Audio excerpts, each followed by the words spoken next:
안녕하세요. 주식맘스TV입니다. 자, 오늘은 주식 거래 매매 방법에 따른 두 가지 유형에 대해서 살펴보도록 하겠습니다. 먼저 영상 보시기 전에 좋아요, 구독, 알림 버튼 부탁드립니다. 이건 순전히 저희 주관적인 방식인데요. 두 가지로 크게 나누겠습니다. 첫 번째로 매매 기술자와 두 번째로 단기 주식 투자. 세 번째로 장기로 주식을 투자하시는 분도 있고 가치 투자를 하시는 분도 있는데 그건 제 분야가 아니기 때문에 저는 이렇게 두 가지로 크게 나누겠습니다. 첫 번째 매매 기술자인데요. 저도 주식을 처음 시작할 때 한 첫 시작부터 한 10년 동안은 매매 기술로만 돈을 벌었습니다. 제가 20년 전에 처음으로 주식 전업 투자를 할 때 그 방법은요, 저는 오로지 그냥 호가뛰기 하나로 처음에 주식을 시작했는데요. 예를 들면 이런 거죠. 10,000원에 사서 10,050원에 팔아도 그 수익이 나는 거죠. 그런 짧은 호가뛰기, 20년 전에는 그런 짧은 호가뛰기가 굉장히 잘 됐습니다. 그래서 저는 이런 호가뛰기만 가지고 처음 주식을 시작할 때 몇 년 동안은 먹고 산 것 같습니다. 그 다음에 또 낙주 거래가 있죠. 예를 들면 며칠 전에 진원생명과학 같은 경우에 상한가를 3방 가고 그 아침에 고점에서 한 30% 정도 하락을 했죠. 아침 같은 경우에는 그런 30% 아래에 잡으면 수익이 납니다. 이런 매매 기법도, 낙주 거래 이런 매매 기법도 있습니다. 그리고 요즘 가장 핫한 고점 돌파 매매죠. 구독자 수가 굉장히 많은 차원개미 TV에서 차원개미 그분이 주로 하시는 매매 기법인데요.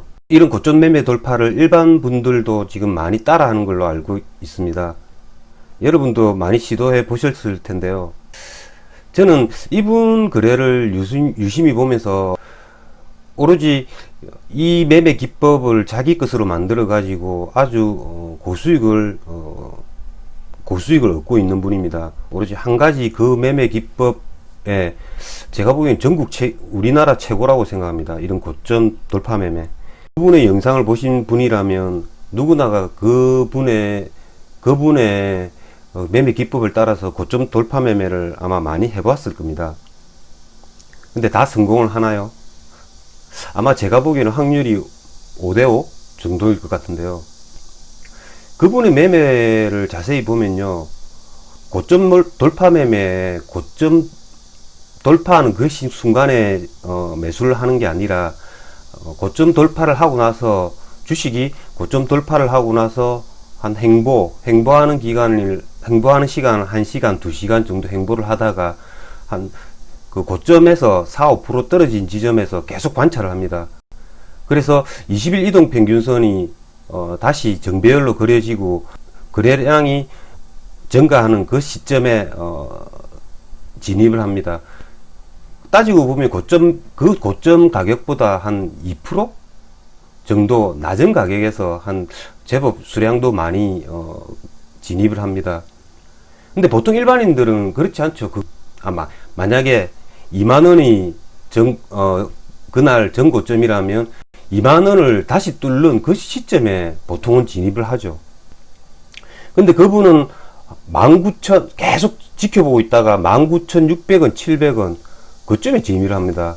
그러면 거래량이 늘어나니까 당연히 사람들이 20,000원을 뚫게 되면 사람들이 거기 몰리죠. 근데 그렇게 20,000원을 뚫으려고 하다가 못 뚫는 경우도 있습니다. 그분은 계속 지켜보다가 1~2% 아래에 잡았기 때문에 손절의 폭이 좀 작습니다. 근데 만약에 고점에서 물린다면 내가 손절을 하려고 해도 1~2% 아래에 있기 때문에 그 순간을 놓친다면 굉장히 큰 손실이 날 수 있습니다. 이런 세세한 조금의 차이를 아셔야 하는데요. 그런 게 있고요. 이렇게 매매 기술만 가지고도 주식시장은 충분히 수익을 거둘 수 있습니다. 두 번째로 나누자면요, 단기 주식 투자. 하루나 이틀 정도를 바라보는, 최대는 한 2주 정도 바라보는 그런 거래죠. 방법은 일봉 차트를 보시고, 뭐 이평선, 센동 같은 경우에는 뭐 5일 이동 평균선을 터치하는 순간 내가 매수를 한다든지, 아니면 10일 이동 평균선, 아니면 20일 이동 평균선, 이런 종목을 매매를 하는 거죠. 사가지고 최소 하루 이틀, 아니면 뭐 고점을 얘가 다시 조정받다 고점을 돌파할 것 같으니까 나는 한 일주일이나 2주 정도 보겠다, 뭐 이런 게 있을 수 있고요. 그 다음에 테마주를 선침해하는 방법입니다. 저번주에 제가 했던 방법이죠. 이 테마주들이 어떤 테마가 살아있기 때문에 그 테마를 미리 선침해서 하루 이틀 정도 보는 겁니다. 테마주들 각 종목마다 그 종목을 주무르는 큰 손들이 다 있습니다. 그래서 제가 제 방송을 들으시면 어떤 종목은 이게 진입하기 뭐 고약하다, 어떤 종목은 뭐 때가 많이 탔다, 이렇게 말하는 것도 있는데요. 그런 게 뭐냐 하면 그 종목을 건드리는 큰 손들이 건들기를 많이 하는 그런 종목이 좀 존재합니다. 주식 거래를 오래 하신 분들은 거의 다 뭐 어떤 종목이 어떤 종목인지 알 수 있을 텐데요. 그렇게 테마주마다 큰 손들이 존재합니다. 예를 들면 이런 거죠. 며칠 전에 링네트 같은 경우에는 목요일날 상한가를 가고 금요일은 20% 올랐습니다. 이게 보이는 거죠. 이 지점에서 거래량이 늘면서 그래프를 아주 굉장히 이쁘게 만들어 놓습니다. 이 지점에서 매집이 일어났다는 거죠. 다날 역시 마찬가지입니다. 거래량이 늘면서 그래프를 그려줍니다. 보통 일반적인 주식에서 세력들이 매집을 할 때는 옆으로 기고 있는 거래량도 다 죽고 옆으로 기고 있는 상태에서 링네트가 만약에 거래량이 죽고 거래량이 다 죽었죠. 여기 거래량이 다 죽고 한번 거래량을 터뜨리고 그 다음에 가는 게 아니라 또 죽여버립니다. 거래량을 이렇게 거래량을 죽여버려 가지고 개인들을 다 털어냅니다. 거래량을 터뜨리고 한 번 더 죽이고, 이런 형식으로 일반적으로 세력들이 매집을 하거든요. 그래서 아까 말씀드린 이런 차원개미 이분은 종목을 유심하게 살펴보시면 신규 종목을 아주 좋아하십니다. 왜냐하면 신규 종목은 아직까지 그 신규로 등록이 됐기 때문에 큰 손들이 들어가 있지 않습니다. 기껏 해봤자 기간만 어떻게 사고 파는가, 그리고 그것만 알면 아직까지 그렇게 큰 손들이 개입하지 않았기 때문에 신규주 거래를 많이 하시는 것 같고요. 그리고 그분은 또 이런 테마주보다도 웬만하게 기관 외국인이 개입이 되는 종목들, 삼성 바이오로직스, 시젠, 뭐 제넥신, 이런 종목을 거래를 많이 합니다. 그러니까 이걸 구별해야 됩니다.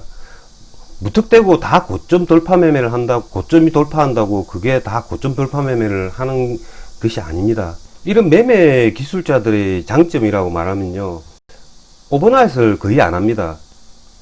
저도 주식 전업을 하고 한 5년간은 오버나잇을 거의 안 했거든요. 그게 제가 처음에 주식에 초보일 때, 전업 투자를 하고 초보일 때, 그때 제가 살아남은 비결이 아닌가 싶습니다.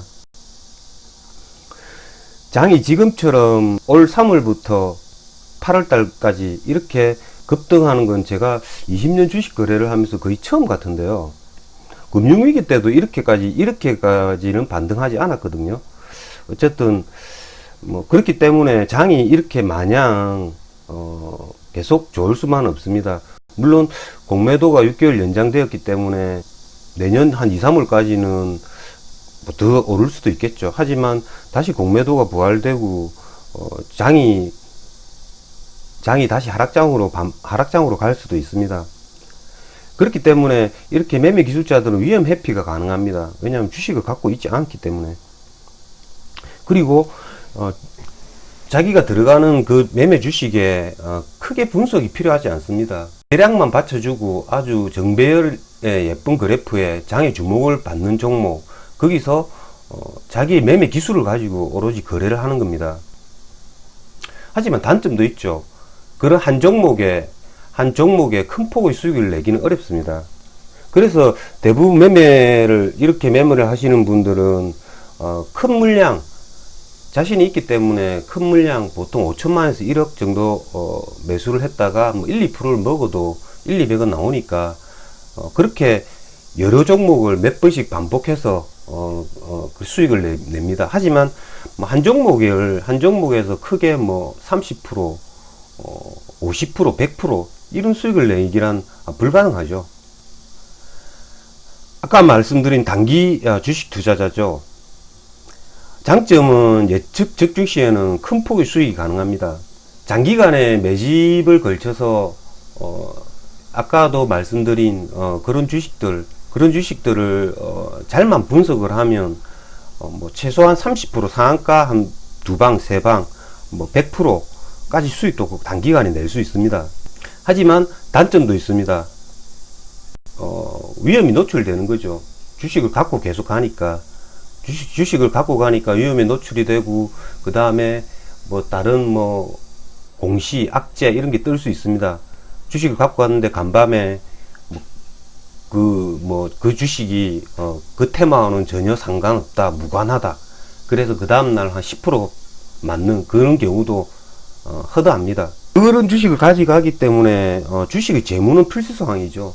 재무가 안 좋은 놈들은 갑자기 유상증자를 할 수도 있고 대주주가 팔 수도 있고 이렇게 그래도 나름대로 이런 단기 투자를 하시는 경우에도 그 주식의 재무 상태 이런 것들은 필수사항입니다. 그리고 항상 수급을 파악해야 되죠. 그리고 손절 타이밍을 놓칠 시에는 이놈도 큰 폭의 손실을 낼 수 있습니다. 이런 종목들의 특징이 한번 시세가 끝나면 겁나게 떨어지는데요. 그런 시세가 끝났을 때 자기가 손절 타이밍을 놓치면 굉장히 큰 손실을 낼 수 있죠. 그 위험 부담이 따르는 겁니다. 결론을 내자면요, 이때까지 살펴본 것처럼 두 가지 종류 다 장단점이 있습니다. 이 장단점이 있는데요, 자신의 스타일에 맞게 선택하는 겁니다. 저는 두 개 다 해봤습니다. 지금도 두 가지 다 섞어서 저는 거래를 하고 있습니다. 주식에 뭐 초보로 입문을 하시거나 아니면 주식의 경험이 그다지 많지 않으신 분들은 한 가지부터 차근차근히 자기 것으로 만드는 게 제일 중요하다고 생각합니다. 예를 들면 아까 말한 뭐 고점 돌파 매매라든지 아니면 호가뛰기 아니면 낙주 거래 뭐 그런 것도 유심히 살펴보면서 자기 것으로 만드는 게 가장 중요합니다. 나는 두 번째로 단기 주식 투자가 맞다고 생각되시는 분은 수급 주체 파악, 그 테마들이 어떤 형식으로 뒤에 흘러갈 것인가, 아마 그런 것들을 잘 파악하면 그런 것들이 자기의 적성에 맞으시다면 선택을 하면 됩니다. 졸업 투자자라면 둘 다 갖추면 금상첨화겠죠. 마지막으로 이게 시장의 흐름에 따라 매매 방식을 시시각각 변화한다면 또 큰 수익을 얻을 수 있습니다. 요즘같이 시장이 굉장히 좋을 때 그때는 내가 조금 이런 아까 두 번째 방법이죠. 단기 투자를 해서 조금 길게 봐야 될 종목이 길게 보면 좀 큰 수익이 날 수 있고요. 그리고 시장이 만약에 굉장히 좋지 않고 그렇다면 그 첫 번째 방법이죠. 오버나잇을 하지 않고 매매 기술자로서 그냥 짧게 매매 기술로서만 돈을 버는 겁니다.